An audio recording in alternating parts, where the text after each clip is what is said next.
जब हम सभी ह्यूमन बीइंग्स इस धरती पे आए थे, तो हम हरियाली के साथ ही रहते थे। वो हमारी डे टू डे लाइफ का हिस्सा थी। यानी कि हम उस हरियाली में जन्मे थे और वो हरियाली हमें प्रोटेक्ट कर रही थी, हमें जीवन दे रही थी। हमारे पास जो दिमाग था उसका हम यूज़ करते गए और सबसे आगे जाकर के खड़े हो गए। सारी चीज़ें पीछे छूट गईं और पीछे छूट गई वो हरियाली जिसमें रह कर के हम सबसे ज़्यादा प्रसन्नचित हो सकते थे। क्योंकि जिस मिट्टी से हम जन्मे हैं, उसी मिट्टी में ये हरी-भरी धरती है।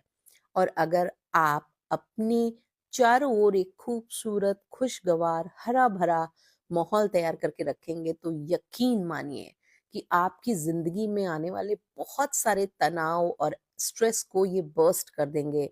यानी कि उनसे निजात पाने का एक बहुत ही अच्छा तरीका है। बिल्कुल वैसे ही देखो ना, कभी-कभी रिज़ॉर्ट्स में जाते हो, सिर्फ़ इसलिए शांति की तलाश में।